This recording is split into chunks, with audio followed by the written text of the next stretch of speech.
Well, welcome to Catching the Waves in Retirement webinar.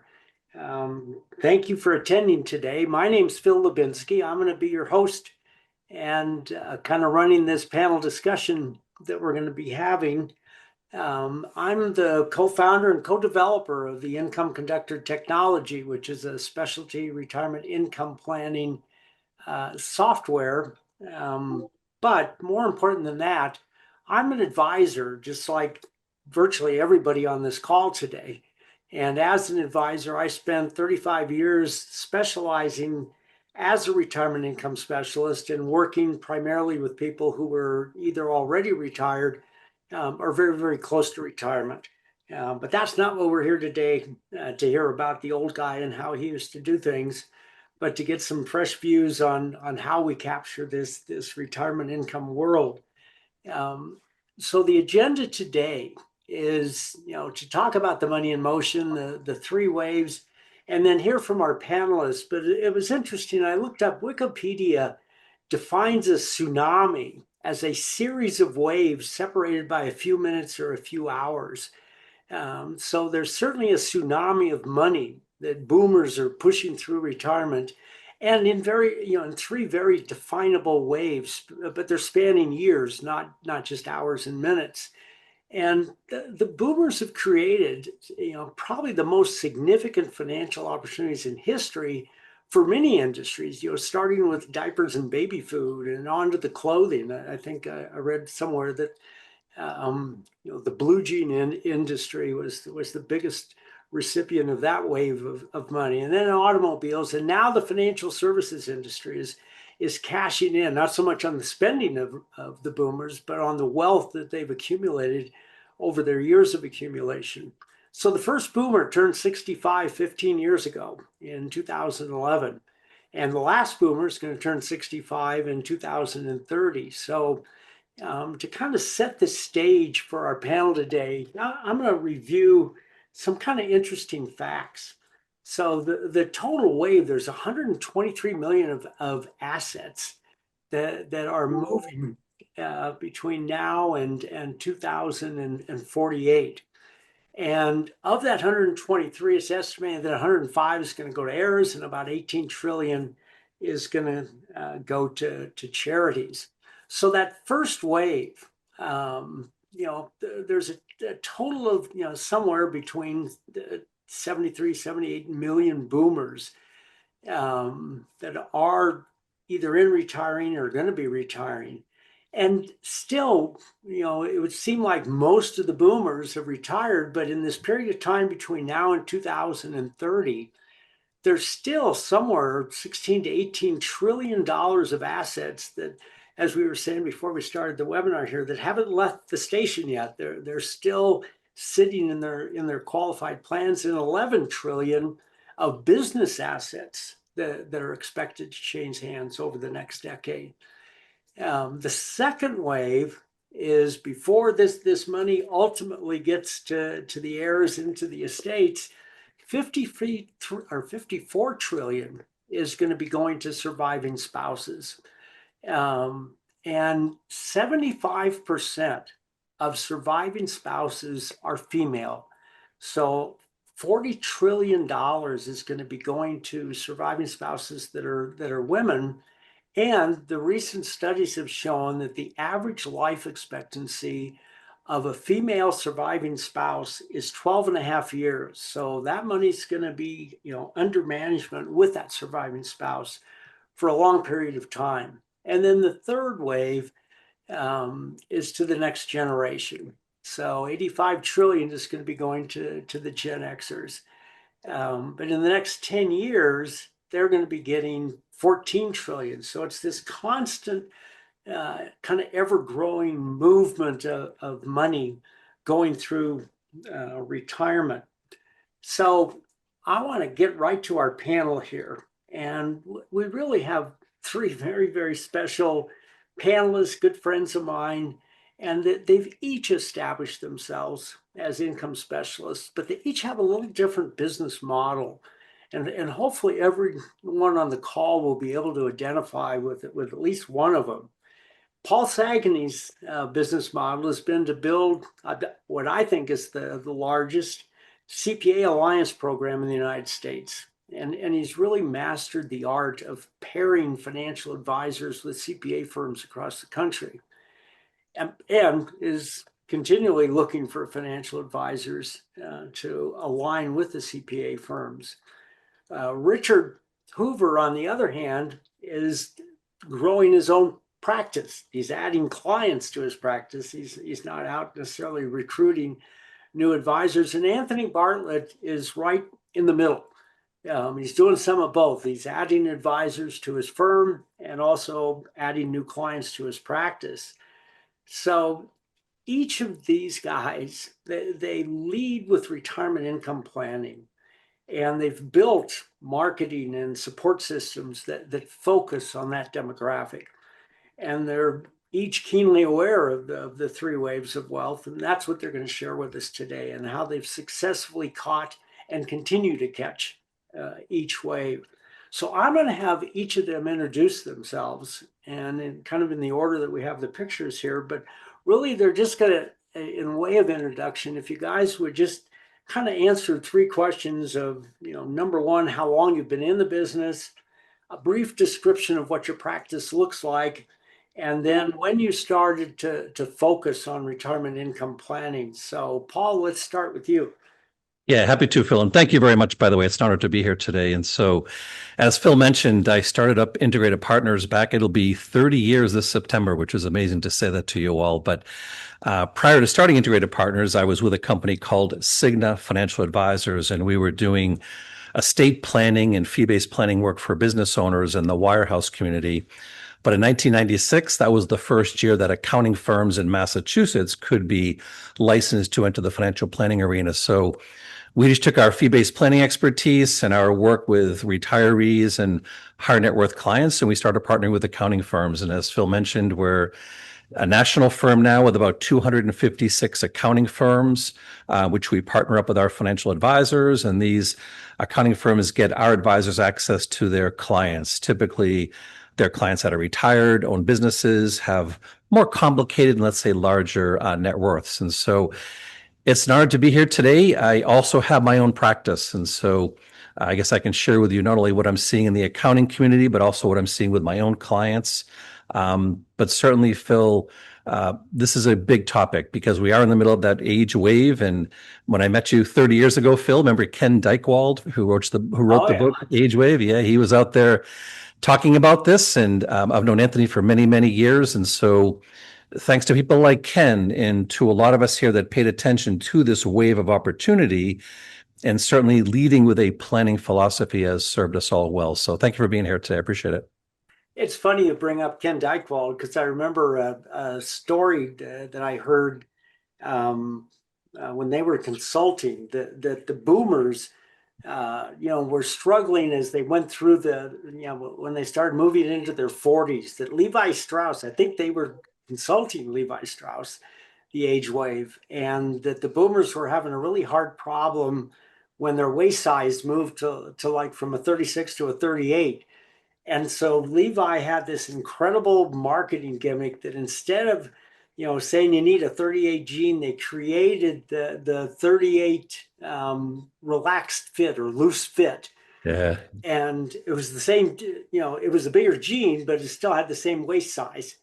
And so, it was one of the biggest marketing successes in Levi's history. So, so that was the company that certainly benefited from the boomers, the size of the boomers.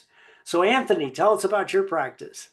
Yeah, thanks, Phil. And as Paul said, it's great to be here, and we owe a lot to what you've done throughout the years. I was reminiscing and looking back at notes, and I stumbled across my first bucket seminar, if you will, was November of 1999, and just basically 5 months away from the market crash of 2000. And I remember talking about, the time segmentation, and so many people in the room actually looked at me and thought I was absolutely nuts. But, those who listened to that story back in '99, surely realized the impact of what we do. So I have a personal practice. I've been in the business for, just about 32 years.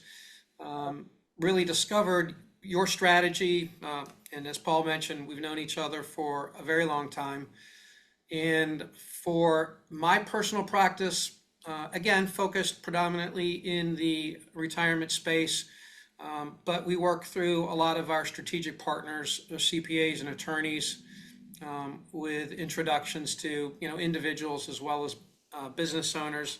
And as you mentioned, I also serve as the CEO of an organization called Libre Advisor Network, which is a national organization where we have advisors that are with us across the country, and we focus on the retirement distributions, but also working with our strategic partners. And I think one of the things that is kind of unique about what we're doing is we're just not talking the talk, we're walking the talk, and we're built by advisors for advisors, and trying to put everything together from an executed plan. It's not just a solo decision. All of the decisions that need to be made have to be around a strategic alliance with the CPAs and the attorneys. So that's a little bit about what we're doing. And again, just so happy to be here and honored that you reached out to us. Thank you. It's interesting. God, when you bring up 1999, I mean, we had just finished what at that time I think was one of the biggest or best 10-year bull markets in history. And I remember an article in Money Magazine at that time that was about people going into retirement. And it basically said, all a retiree needs is to put all their money in Vanguard's S&P 500 index fund and just withdraw from it, and they'll be good for life. And I just remember one of the slides we had in the presentation, was showing when we were doing presentations now going in past that 2000 bear market, what their portfolios would have looked like had they taken Money Magazine's advice and only withdrawn. I think I was showing like a 5% withdrawal rate after the S&P had averaged double-digit rates of return for 10 years in a row. So, those were interesting times. Hey, Richard, tell us about your practice.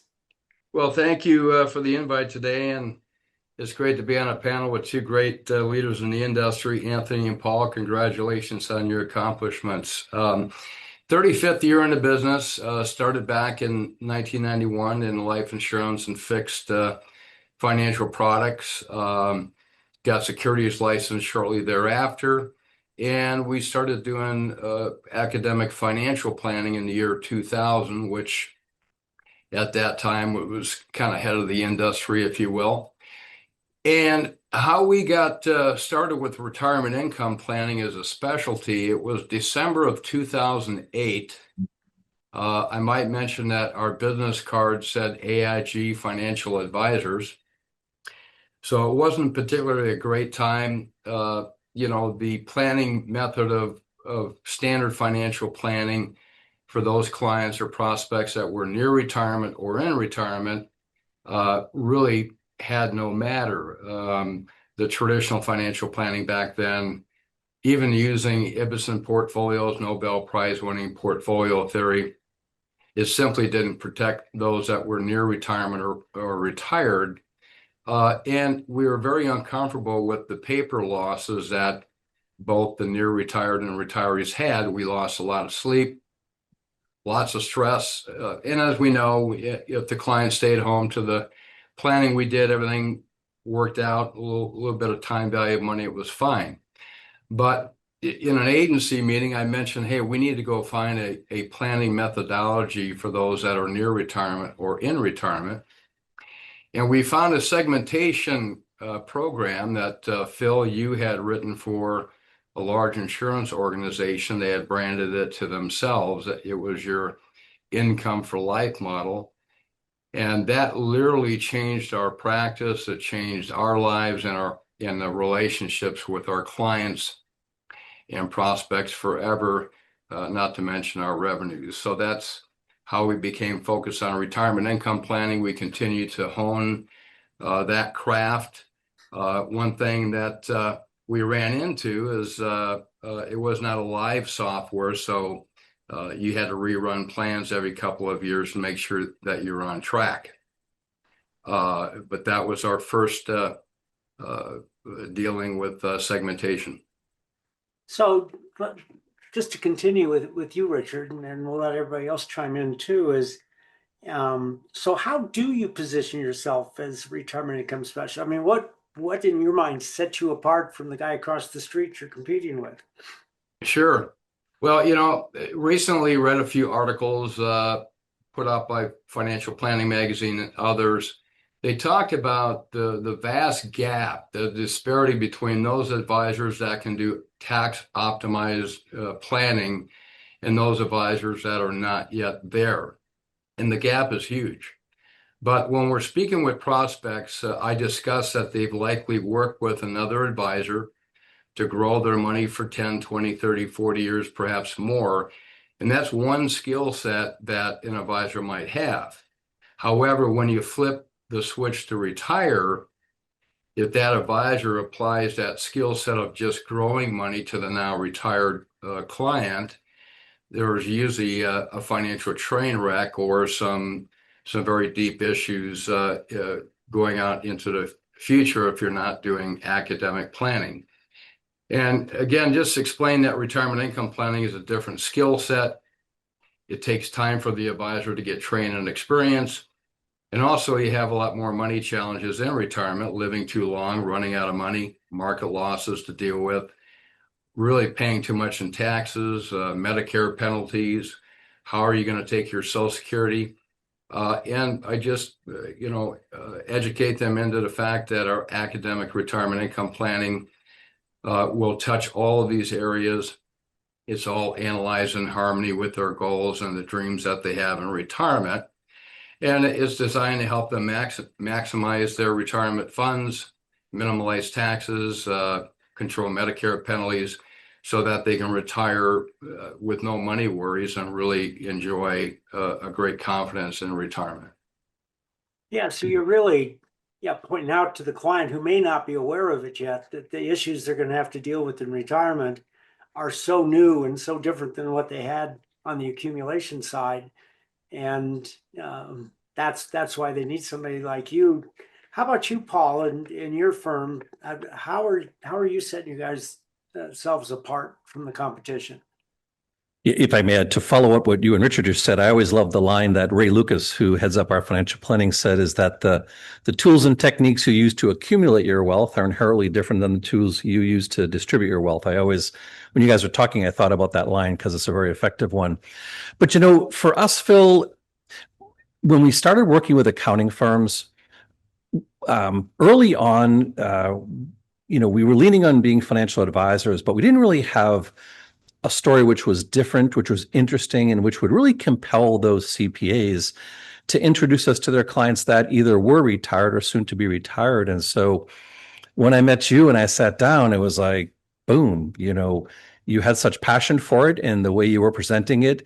And it was really, for those who don't know, when I give other talks, I always put Phil on my Mount Rushmore of financial advisors, because you truly, at a time when people were leaning on investment performance, or there really weren't a lot of planning methodologies for these people that were entering their retirement years, you had a system that was tried, it was tested, it was based on academics, which, think about it, accountants think with their heads first. And so the kiss of death for our CPA program would be putting their clients in funds that go down.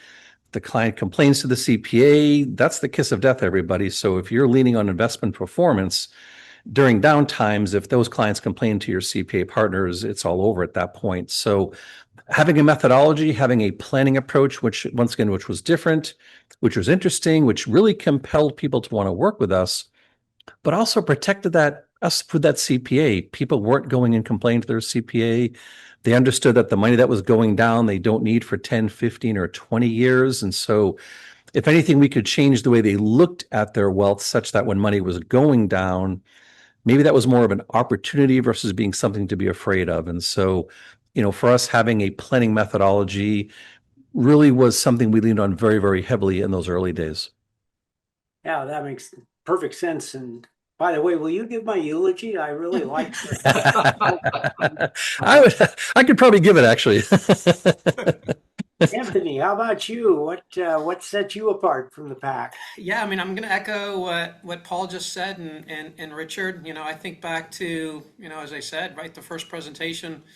Paul, you probably remember Winchester, Massachusetts, David Belletti. Mhm.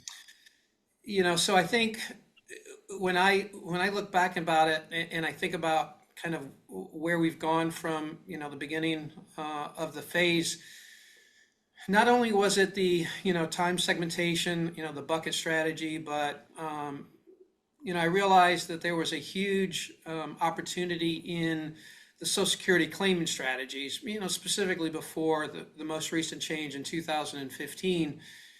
There were so many combinations and there was so much confusion about, when do you turn on Social Security? And, I remember having conversations with CPAs early on, and, a lot of them said, based on the, AI CPA, take it as early as you can. And so we spent a lot of time educating, not only our clients, but, our centers of influence on Social Security claiming strategies.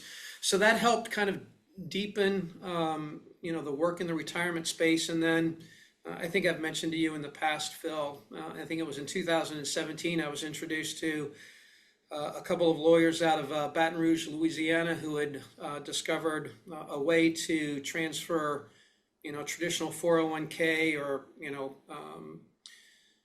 qualified money between spouses without having to, go through what people traditionally thought the only way you could do it without a tax implication was through a quadro, and you could do this and stay happily married. So that had some very unique planning opportunities around it. So, in 2017, much like in 99, when I did the first seminar, talking to some of our partners, they're looking at me like I have 13 heads. But, we focused a little bit deeper on, the asset protection component. So, kind of going deep, not necessarily wide in our planning, I think kind of puts us in a unique perspective and a position in the marketplace. So, kind of relative to the different waves, or I don't know, Richard, do you market differently the services that you have? Do you market them differently to existing clients versus prospective clients? Or I know you've got a very structured marketing program. Mm-hmm. It's much the same. However, for an example, the great tools that y'all at Income Conductor have put together, for an example, the video overviews, there's 2 of them. We know this from marketing studies that before you meet face to face with a prospect, you just made the appointment. We put out an appointment reminder with one of the Income Conductor retirement income planning video overviews. We send that out. We know that increases the opportunity or the thought of them going to the next step once they understand what it is you're going to be talking to them about. And so whether it's a current client or a prospect, when we're going to talk about retirement income planning, we send that video out so they have an idea, an overview of the topic and the specificity of what we're going to discuss. With current clients, most of them have had a written plan through the accumulation years, and they simply understand that we need to prepare and plan for the retirement phase of their life, and analyze everything for retirement. It's a little bit quite different planning than standard financial planning. So it's almost like, even though it's an existing client, retirement is a new experience, and they're going to see a lot of the same stuff that you would show a brand new client or a prospective client. Yeah.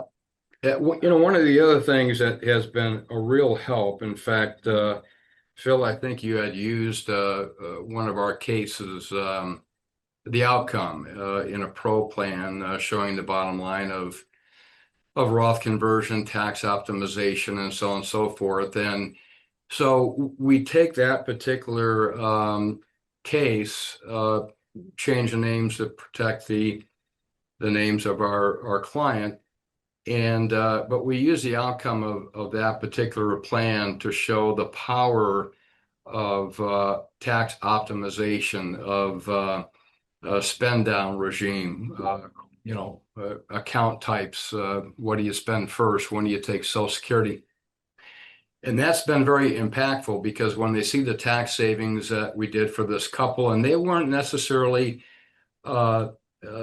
super affluent. They had done well in their savings. They had some pensions, but they had big tax problems. They had IRMA problems, Medicare penalties. And so we used the outcome of that particular plan, recap. And when they see the power of what we can do in academic retirement income planning, they're very impressed. How about you, Anthony? Are you marketing any differently to existing versus new prospective clients? I think most of the marketing is kind of the education work that we're doing with a lot of our strategic partners. We're not actively marketing. I'm no longer doing a lot of seminars, which is what I did, as I mentioned, early on. And I think it's what Paul and Richard have said. It's really the education component, and I'm often reminded when I meet with somebody new, they'll traditionally come in and it's a different story. It's the distribution of wealth, not the accumulation side. So it has all sorts of unique issues related to that. But not too long after you start working with them, and we talked about the market corrections. You get the phone call, and it's not how the investments are doing. The question is, how are my buckets doing? Because you're setting a return relative to the time frame in which you're going to utilize the money. So the return is sort of irrelevant. As long as you're matching and potentially exceeding, the baseline of what you're looking at for the bucket. So, it's just, it's positioning yourself to be different than, 98% of the other advisors that are out there that are focusing on the accumulation side. So it's language. Yeah. How about you, Paul? Is there any difference in how you'd approach a prospective client versus a new client that's transitioning, or an old client that's transitioning into retirement? Good question. No, not really, but I think maybe for some of your viewers, Phil, like when we bring a new advisor team over here to Integrated and they see what we're doing for retirement distribution, they get excited about it. So there are times we have to move 200 or 300 clients and significant assets, over the course of a year or two into these strategies around the income conductor and the portfolios that back it up. And so, but no, it's the same methodology. And as a matter of fact, as I look at our advisors that have been doing it for 20, 30 years now, some of them are now past $1 billion. So just to share with you the success of this and the way you can build your practice with the efficiencies of practice building and the confidence it provides the clients. Phil, I think that new client, old client, I think just presenting the story, talking about the world and what's going on in the world right now. And there's certainly some dangers out there to people's wealth, especially those that are retired if they're not careful. And, we just have a story that gives us that word confidence, gives us great confidence walking in the door. And we draw a couple of things on the board, get people excited about it. So new client, old client, even new people that are joining us, Phil, we'll take our time, but we certainly want to get them into the methodology as quickly as possible. So thinking about the three waves, the new money, the surviving spouse money, and the ultimate inheritance money, since you're at the stage right now, Paul, do you focus on any one wave of wealth, or are you incorporating all three of them in your discussions? Or It's a good question. I would say advisors who are in our organization or are joining us, they know how to work with accumulators and clients up to a certain level of net worth. But our model is designed to help you get in front of clients that are 5, 10, 15, 20 times larger, thanks to those accounting firm relationships. And so, when I look at the marketplaces we focus on right now, there's a big focus on, for us business owners, there's that we always throw trillions around like it's nothing, but there's that 11, 12 trillion dollars of wealth that'll be changing hands as business owners start to sell their businesses. And those are primarily baby boomers. So there's a big focus on that. And when you think about it, when a business owner, he or she sells their business and they're at that retirement age, what they want to know is, when I sell my business, do I have enough? Am I going to be okay when I sell the business? And I've been living on the business my whole life, and now here I am counting you to build a wealth strategy for me. This is a differentiator for us. The fact that we have a philosophy, we have a methodology, it's built on planning first. That has really served us well with that business owner community. So I think when I think of the three waves, Phil, certainly we pay attention to any of the needs of our existing clients and the clients of an accounting firm. But if we're really going to go in a certain direction, it is those business owners, it's those people that have accumulated significant wealth that have to make really important decisions. And the methodology behind, the financial planning philosophy of Income Conductor has really served us well for estate planning, wealth management. It checks every box. And once again, it is a different story for us, and it gets that CPA excited to get us in front of their clients. And at the end of the day, that's what we need to do, is get them excited to walk us in the door. And so we're in all of the different waves, but certainly if we had a focus, we want to get to those larger clients, and then, get to know the families and try to get that wealth as it trickles down over the years. Yeah, that's probably a bad analogy, but I think it was Willie Sutton, the bank robber, that was asked why he robbed banks. And he said that because that's where the money is. Yeah, right. So yeah, $11 trillion, that's where the money is in these businesses. How about you, Anthony? Is there a wave that you put a little more emphasis on than another? No, I don't think there's I mean, I think sometimes I find myself splashing around in all three waves. Again, because I've been doing buckets for, what now, 26 years, a lot of those early clients are now in their, mid to late 80s. So we're dealing, we started on the first wave of, them retiring, but now, they're passing away. So now we're dealing with spouses, and, we're also now finding ourselves dealing with next gen. So, we're in all three phases. I think we're starting to find our way working again because of the clients, even those that, we brought on in 2015, they're 10 years into retirement, and thanks to Secure 2.0, which flipped the head upside down for, the retirement accounts to next gen. So we're spending a lot of time with next gen, and the parents talking about, how do we position the retirement money given the 10-year rule.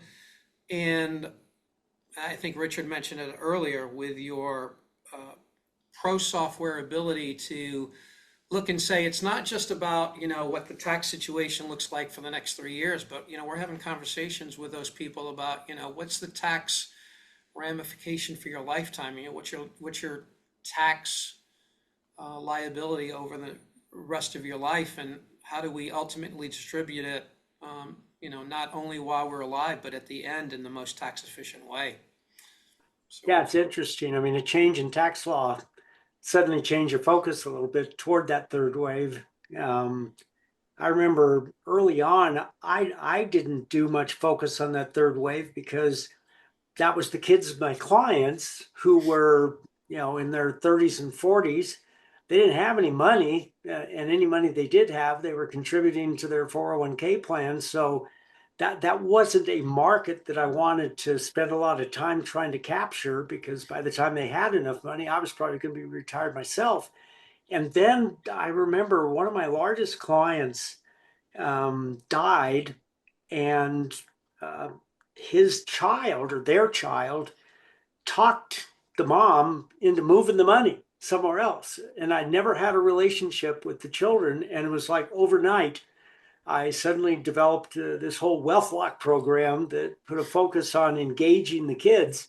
into the planning process and kind of strategically, not necessarily wanting to spend a lot of time being their advisor, but having them involved so that when that transfer, that ultimate transfer took place, we would retain it. And it, it worked really well. How about you, Richard? Do you find yourself spending more time, more focus on one wave than another? Not really, Phil. We focus on those clients or prospects that are 2 to 5 years from retirement. And frankly, based upon doing this for 17 years, if the planning goes well for the parents or grandparents, generally the kids and the heirs will follow if planning is done right and if it gets communicated to the kids or heirs. We've been doing for 16 years now quarterly education dinner events. So we invite our top clients, their family, their kids, their friends, referrals as well. And we review the markets, the economy, investments, geopolitical events, tax law changes. It's all pure education. They're not seminars. We don't sell anything. There's no selling. And we've been doing these for 16 years. So hence the beneficiaries get to know us pretty well. And then, of course, you get that call from a parent or grandparent, hey, my grandson, my granddaughter, my daughter needs some help with their 401k. Can you spend a little bit of time with them? Or, geez, my grandson wants to get an account started. Maybe it's a $50 a month systematic investment. And you make time to do that. It really comes down to the proper planning that we all do and the high level of service that goes with it. And just communicating very well. I think we touch our clients probably 20 times a year between, written material, emails, social media. We communicate often and even more during the bad times. So, we put out 3 volatility letters, I think, in about 3 weeks, 1 a week. And our phone doesn't ring when there's bad markets. It's just a matter of good communication and reaching down to that, that next group of inheritors and letting them, or they know that we know, and helping their parents communicate that through their planning. So not only did we take care of the retirement income planning, but we also set it up so that their beneficiaries will be in great shape tax wise from the planning that we did. Great. Hey, Phil, if I could share one quick thing, Phil, that may be a nice idea, but we years ago started, we like to charge fees for our planning services. And so what we started doing was charging a family fee. And so for those that like to charge fees, or if you're looking to get into the fee-based planning world, for our more mature practices that have multiple advisors, they would go into the parents, let's say, do their financial planning work, but then they would charge a fee that would encompass doing their children's work as well. The theory being, if your children don't get their financial affairs put in order, they could become dependent upon you at the worst time in your life, which is when you're retired. And so this idea of charging a family fee has worked well because it gets us in front of their children, and it gets us in more of a financial planning cadence with them, if you will, versus just kind of taking care of one of their needs every once in a while. But I wouldn't say not for our senior advisors. This is a great way for us to train our junior advisors. So when we put these teams together, senior advisors, we call second chairs, the more junior members of the team, these are ideal clients. What a great way to kind of come into the career, learn how to be a fee-based financial planner. And our senior people, Phil, will use these second chairs or junior advisors to work on the family members. So it's a nice little circle there, but it is a wonderful way to really capture an entire family such that if there is a transition of wealth, you're already in there as the fee-based planner. Yeah. Well, I'm curious, Paul, because you mentioned earlier, do you find that income conductor, this whole segment bucketing approach works with the high net worth, ultra high net worth people the same as the mass affluent? You're looking at someone who just recently worked with a near $1 billion family. It was a more robust illustration we had to use for a bunch of different areas, but it's the best thing because when we use the income conductor story, if you think about it, you're setting up people's lives in 5-year increments. And in between now and say age 100, I can tell you to the dollar how much money you have to live a successful retirement, not worry about money ever again. So let's say if I've got a family worth $20 million, $30 million, whatever it is, if through your systems, I can say of your $20 million, you need $15 million to the dollar to live the rest of your life. That means you have $5 million that more likely than not, you will not spend during your lifetime. And so what a better way to do estate tax planning. It's so effective when you can show someone you've got necessary money and excess money. And we all know the penalty for controlling this excess money over years and years is going to be an estate tax. And so having this system, having the ability to talk about necessary versus excess, get the clients feeling comfortable about the fact that we can illustrate how much money they have to have to the dollar to get to age 100, not worry about money again. It's become one of our, once again, I go back to the words I said earlier, Phil, being different, being interesting. So we're walking in the door talking to these very wealthy families about something very different when everyone else is like, hey, what's the new private equity firm or what's the new investment or the alt that's out there? And they're trying to lean on that. We're saying, hey, where's your money? When do you need it? And is it for you or for the family in the future? And so you can really start to get people sitting there saying, I really do not have a methodology to how I manage my wealth. And they'll lean on us to try to, once again, put these periods of their life together, especially when it comes to putting their investment portfolios together. But I would say, yes, this is a foundational building block of our high net worth, ultra high net worth business owner planning. And as I said earlier, for those of you in the business market, and if you want to capture the attention of a business owner who wants to sell their business, when you show them that upon sale, you have a methodology, not just I can manage your wealth and buy all these funds, but I have a methodology to show you how we'll take the proceeds from the sale and make sure you have enough money to make it to, say, age 100 or beyond, and hopefully have money to leave over for your kids as a legacy. It's an incredibly powerful story, and it is very, very different. That's what we like, is the fact that it lets us stand out from our competition in a marketplace that is very competitive, just to be clear on that. It's really interesting because in the back of your mind, intuitively, you would think, why would an ultra high net worth person even be worried about a retirement income plan? They have more money than they know what they can spend. And you're not, you're basically saying you're just shifting the focus a little bit on, it's almost like, I know you have more money than you can ever spend, but why don't we identify how much you are going to spend? And then what can we do creatively with the money that you're not going to spend? And Exactly. efficiently pass it along to whoever you're going to pass, whether it's charities or whether it's family. Yeah, it's one of the, like I said, it's one of the building blocks of discussions we have with these families. And you see their minds go, like when we talk about making these very large gifts, and when, thanks to the systems you've given us, when we can show them how much they can afford to gift and not worry or be nervous about it, it's really a powerful place to be. So one last question for each other. I'll start with Anthony here. Moving forward, what do you think your biggest challenge is, Anthony, in your practice and your whole business, with all that's going on with technology around us and AI? What's your biggest challenge?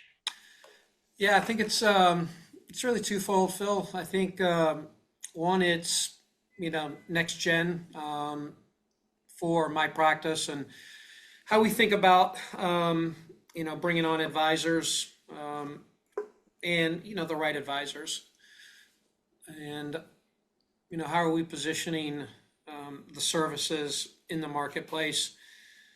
There's a lot of good advisors.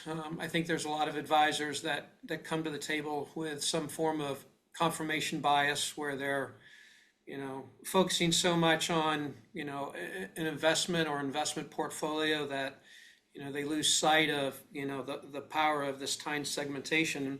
To echo what Paul was just talking about, whether or not it's, somebody that has got $5 million, but they, lead a very modest life, or who's 10, 15, $20 million, not only is it, hey, we know you've got enough, but, one, is it in the right places? And, probably moreover, how do we start thinking about distributing the wealth? So, I think the biggest challenge is always, right people in the right seats at the right time, and, just time. And I think, AI is going to be such an important part of where we go as an as an industry moving forward. A lot of people are already using AI for note taking.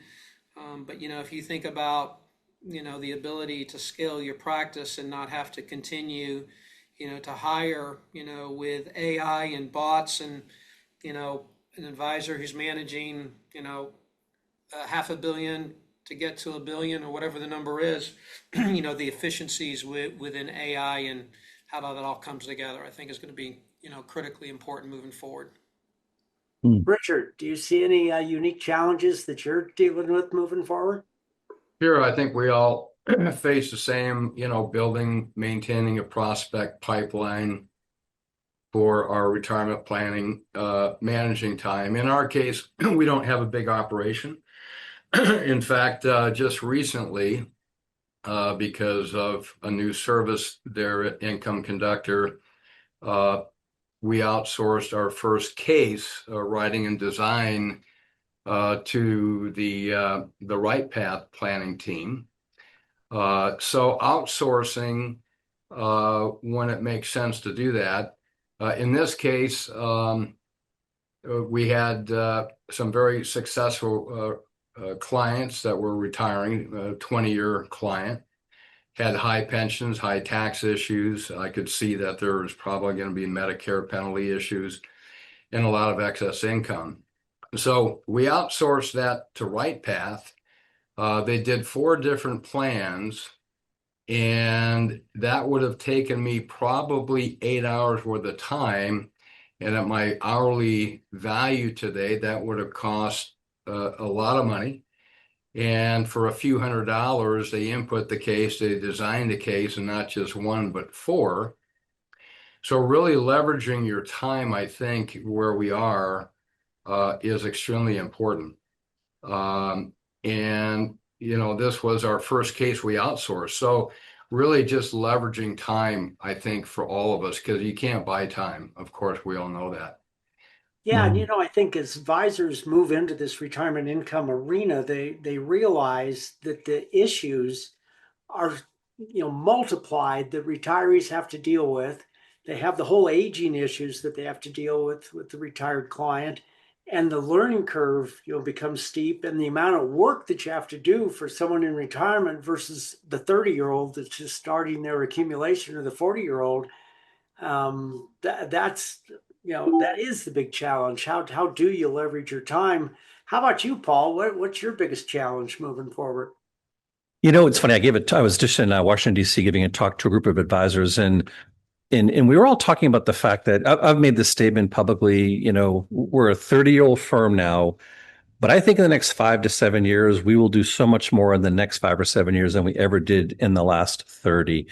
You've just got this wave of baby boomers, this wave of business owners that are literally falling all around us right now. So for us, it's just, we want to get to 500 accounting firms, Phil. So we're at over 250 now.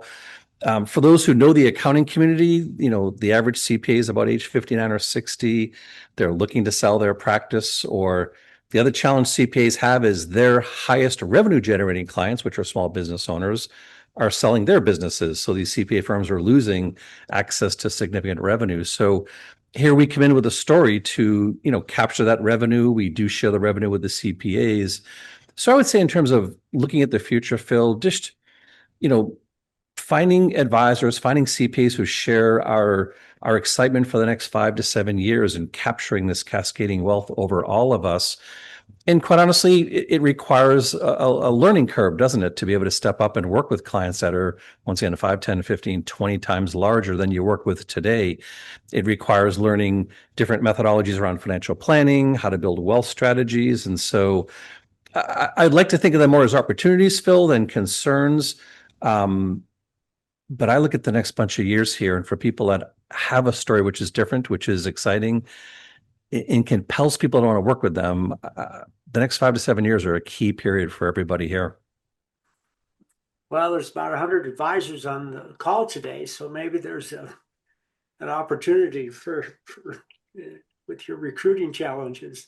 Well, I want to thank all 3 of you. I want to open it up for questions, but there's been a lot of talk about income conductor, and it really does support the growth strategies that our advisors have. And it is positioned to capture all three waves. So within the software, we've built platforms and illustrations that would focus on all three waves of the wealth as that retiree moves through. And if you'd like to see a demo of it, use the QR code there, and we'd be happy to give you one. But I also want to open it up. If there are other questions, you should have a Q&A box somewhere at the top or bottom of your screen. If anybody out there has questions of our participants here today about their practices specifically, or just questions in general about the whole retirement income marketplace, and maybe challenges that you're having in the audience, just sitting there wondering, how are you going to move forward in your practices and capture what, I don't think there's going to be a wave of money in the future quite as big as the one that we're experiencing right now. And so it's really a question of not only how do I capture it, but how do I retain it once I've captured it and not lose it, because there's a lot of people, our clients are being chased every day by a lot of people. So we do have a question here. It says, for the panel, there is one, more than one way to skin a cat. Do you each use time segmentation exclusively for income planning, or do you use other income strategies like systematic withdrawals, guardrails, etc.? Anthony, do you want to start? Sure. Yeah. It's a great question, Daryl.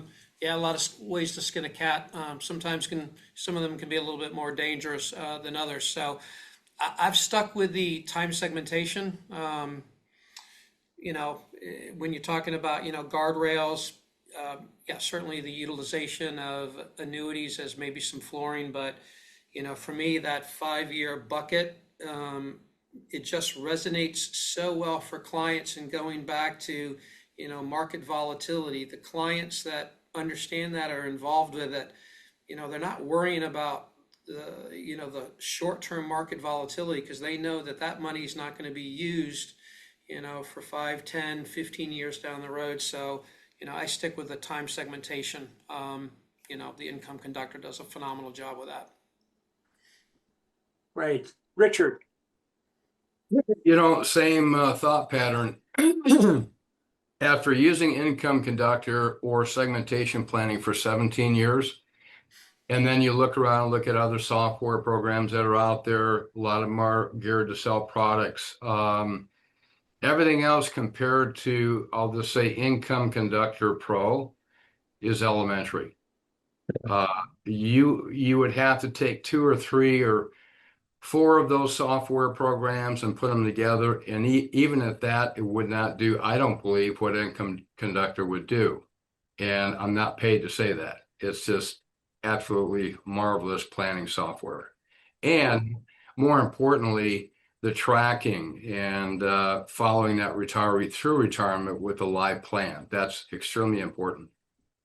Thanks. Hey, Paul, I know you guys use eMoney, and do you find the software's competing, or do you use just one or the other, or do you use them in combination?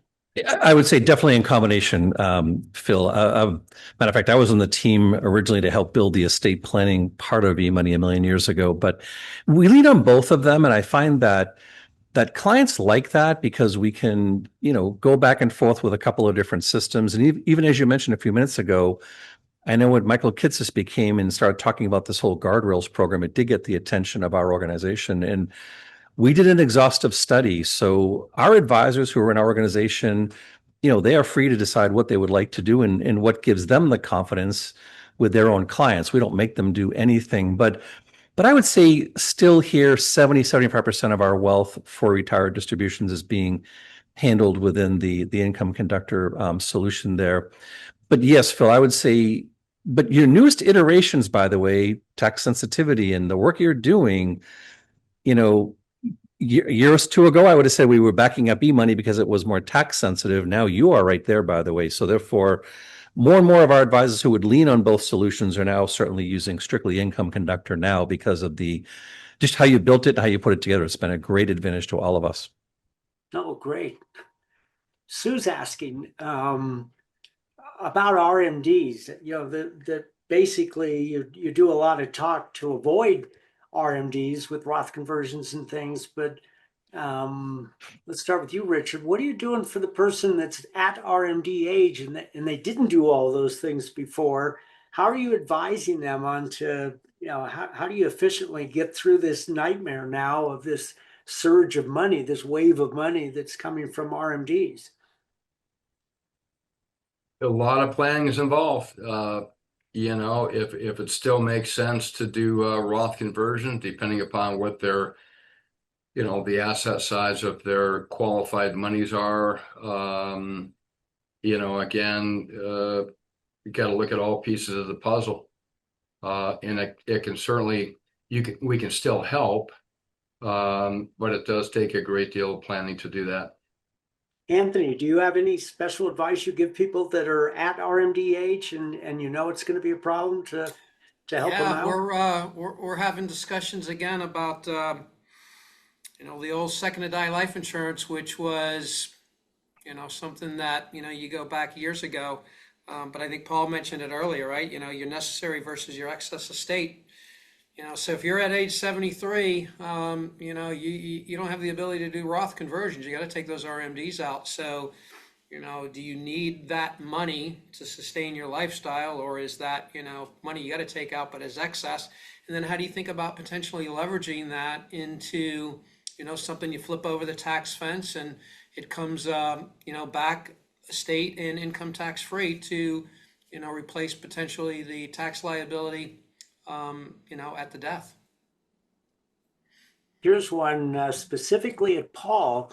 How are you guys populating those buckets, Paul? I keep hearing about buckets. How are you populating them? So well, we do it one of two ways. So our advisors are free to build their own portfolio structures around each of the different buckets, if you want to call it that. And we also internally have our own investment team. It's a team of about 8 CFAs and traders and portfolio assemblers. But so we can actually, on behalf of our advisors, you know, determine how much is in each bucket. We've built portfolios that give us the highest probability of getting the rate of return we need on each bucket. So our advisors can go either direction, Phil, either use what we have built and pre-populated or just do it on their own.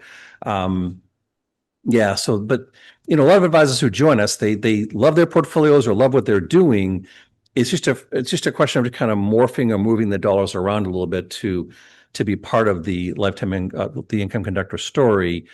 But we're not, yeah, we're being very careful there. We can either do it for them or do it themselves. We want to accommodate both ways. I'm going to one more question here, and I'll address it. It's saying everybody's talking about these 5-year segments, but I run into clients that don't want to take 5 years worth of income and remove it from market opportunity. You know, how do you deal with that client? And it's, you know, the whole focus on this strategy is redefining that old ROI, the return on investment, to now reliable ongoing income. And so that's kind of the trade-off, because if you're not putting a big enough buffer between the client's money and market risk, then that whole sequence of returns risk, you know, raises its head. And now you've introduced them to a probability that they could go broke. And so I always found, when I said to a client, you know, do you want the market opportunity removed or, you know, dealt with, mitigated properly, and may have to adjust your income a little bit along the way, or would you want to expose your money to the sequence of returns and potentially go broke? I can do it either way. You tell me. Usually they said, yeah, let's go with those longer segments and put a bigger buffer in there. Paul, it looks like you have something. You know, we have a lot of our training classes and 2-day intensives to train all this. And literally about 2 months ago, this question came up. And, you know, and please, I say this comment out of love and respect for everybody, but the advisors who usually ask that question have never lived through a 50% downturn on the markets. And so remember, we are many, many years now since that banking crisis and new advisors are coming in the industry. And I get it. When you look at the individual segmentation and you put that allocation together, if you're chasing returns or you're chasing what the market's doing, certainly you've got one hand tied behind your back. But as I like to say, here's an idea for everyone watching this. So one thing I did for all my clients last year, because I always like this word different, because everyone's in there saying, look at how good we did, look at the returns. Phil, we went through all of our clients last year and we actually did their financial plan as if their equity holdings dropped 50%. So we showed that JP Morgan chart that has happened twice in the last 25 years. It can happen again. Just look at the world and what's going on. So we actually went in there, instead of saying, look at how great we're doing, look at us, how wonderful we are. We said, hey, what if the markets were to drop 50%? That's happened twice before. And it became one of the greatest referral years of our entire organization, because people were like, whoa, the power that we could show them that because of the methodology, if markets do drop 50%, as they've done before, you're going to be okay. And when people saw that in the middle of what's going on in the world right now, they're like, oh, I need you to talk to my sister or so-and-so and so-and-so. It really gave people, once again, the confidence of knowing that this planning methodology does work. And so I guess for your viewers, just be careful. That was a very difficult time back in that banking crisis, wasn't it? And Anthony and I were together back in those days. And I remember looking at each other saying, we're going to make it through this. But when you have a system that gives people confidence, if the market does drop 50% once again, you're listening to three people here with Richard, Anthony, and myself, and even you, Phil. We have solutions, and we have clients that would be raving fans, and they talk to everybody during times of extreme nervousness. And therefore, having a system like this and paying attention to how it was put together, because Phil, maybe you can talk about it. It wasn't just guessed to do 5-year periods. You had a lot of Barrow Rogers, Casey, and a lot of talented people helping you determine how to do this. It wasn't just like flip a coin and fix 5 years. There was a lot of math that was done to make this whole thing work for 5-year periods. Yeah, and it was in anticipation. I mean, not only did we kind of sigh relief after the first bear, the 2000, 2003, then 5 years later, the next one hits. I mean, I never in my career had a 10-year period that had the two worst bears in history happen during that 10 years. So yeah, if you haven't lived through that, you haven't been to war. It's why you have gray hair, right? That's why. Right. Well, we've run out of time. This is great. I'm sure we could go on the rest of the afternoon, but I want to thank you guys for participating, because you obviously have had tremendous success, and you clearly are the experts in retirement income planning, not only among your peers, but among the public. They hear the language that you talk. It's a whole different language when you're in the retirement income world, and they recognize, and hopefully clients recognize, that now they need a specialist. They don't need that general practitioner that helped them accumulate their wealth. It's time to go to the specialist, and you guys certainly have demonstrated your ability to do that. So thank you. Thank everybody for attending. Please sign up for a demo if you'd like, and we'd love to hear about your practices as well. Take care, everyone. Thank you, Phil. Thank you, Bill. Thank you.